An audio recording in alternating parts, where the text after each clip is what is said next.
Alright, magandang hapon po sa inyong lahat mga kababayan. Batang Maynila to H, diretso na tayo. Dito sa ating pag-uusapan, sa ating screen po, Senator Amy Marcos. Naglabas po ng pahayag para po sa kanyang kapatid na si Presidente Bongbong Marcos. Ito mga kababayan, basahin natin yung statement niya. Ano ba to? Ano ba itong sinasabi na naman ni Senator Amy Marcos? Okay, ito po yung kanyang statement. Dito po sa ating screen. Ayan. Basahin po natin. Sabi po, Statement of Senator Amy Marcos regarding 2025 BICAM. Minabuti ko munang maganap ng mga papeles at dokumento bago sana magsalita at magbigay ng reaksyon.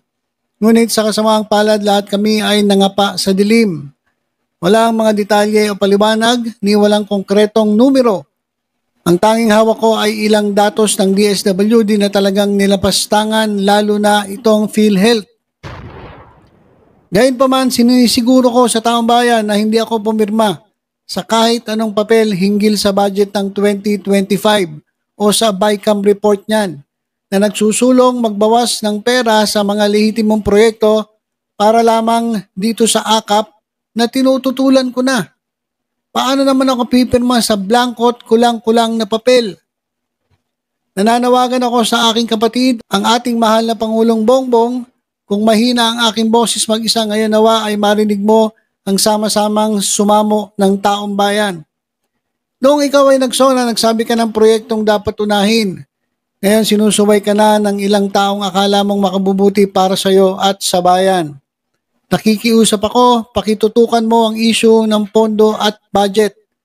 At ipaalala na ang pakikialam ng mga mambabata sa ilang departamento at sa ngayon ng gobyerno ay labag sa batas at sa konsensya ng tao. Ayaw kitang mapahamak, ayaw kong mabigo ang pamamahala mo. Mag-ingat tayo sa mga pinagkakatiwalaan at pakinggan ang boses ng taong bayan para sa kapakanan ng mas nakararami at nangangailangan. Yan po ang pahayag ni Senator Amy Romualdez Marcos. Ito mga kababayan yung video nung ilang parte nung kanyang sinabi. Okay, pakinggan po natin Senator Amy Marcos. Alright.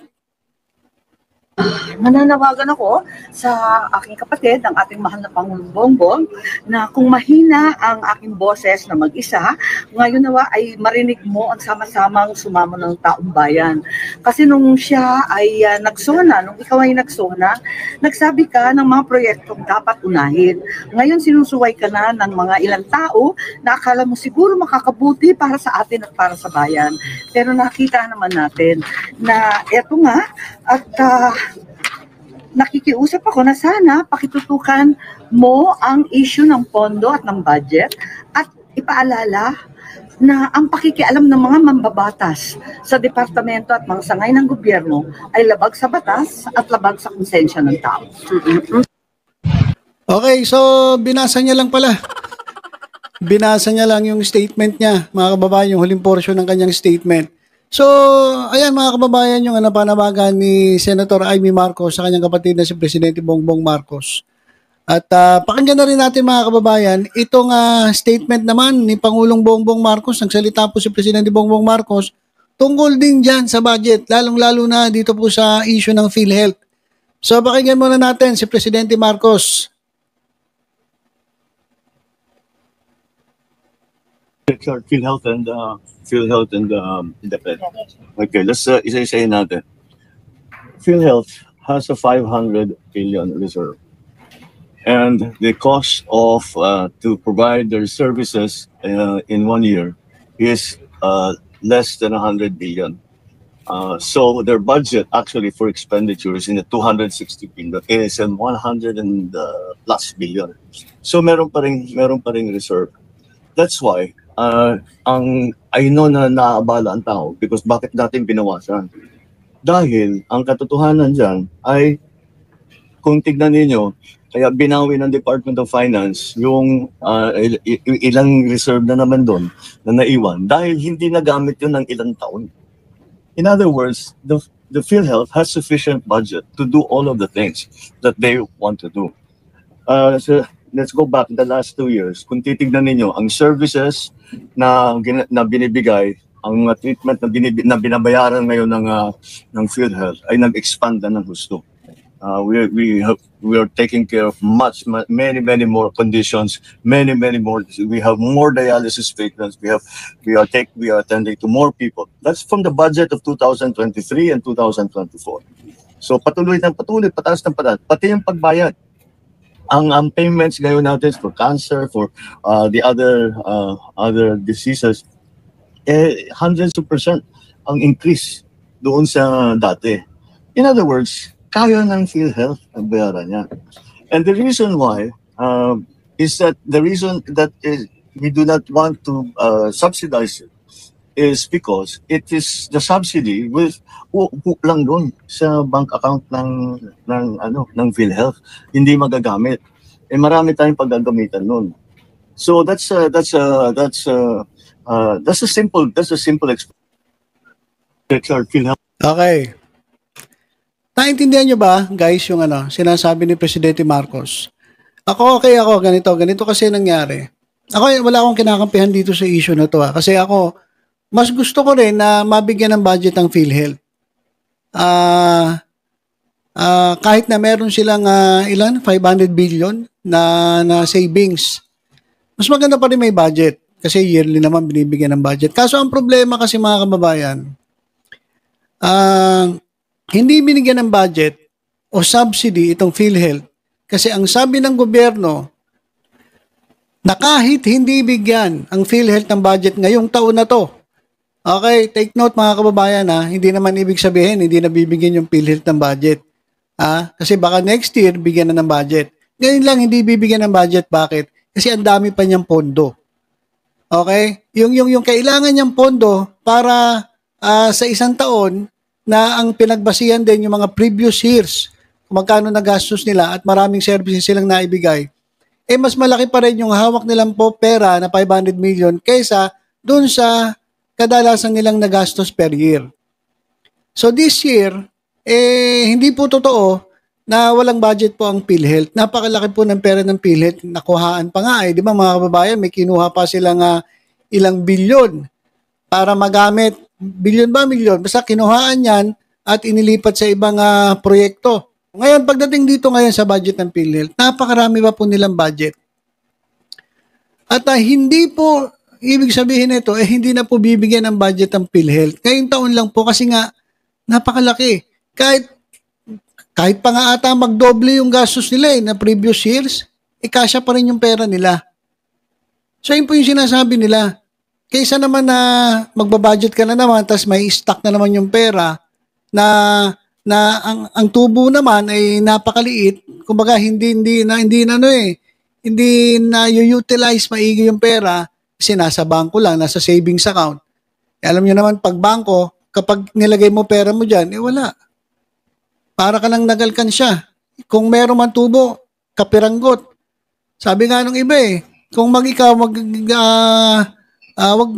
kung may pera ka, wag ka na maglagay ng wag ka nang maglagay sa bangko. Gawin mo, kunin mo yan, bumili ka ng ginto. At least ang ginto mabilis tumaas at hindi bumababa.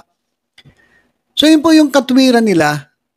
So doon po sa nagsasabi na walang pondo ang PhilHealth, hindi po. Fake news po yan, napakarami pong pera ng PhilHealth. At yung mga miyembro ng PhilHealth, wag po kayo matatakot. Nandyan po yung pera ninyo. Hindi lang naibigay yung subsidy ng gobyerno. Na hindi na nga nila ibinigay dahil nga sobra-sobra yung pera ng PhilHealth. At baka isipin ninyo, hindi nabibigyan ng pondo ang PhilHealth. Hindi, baka ngayong year lang yan.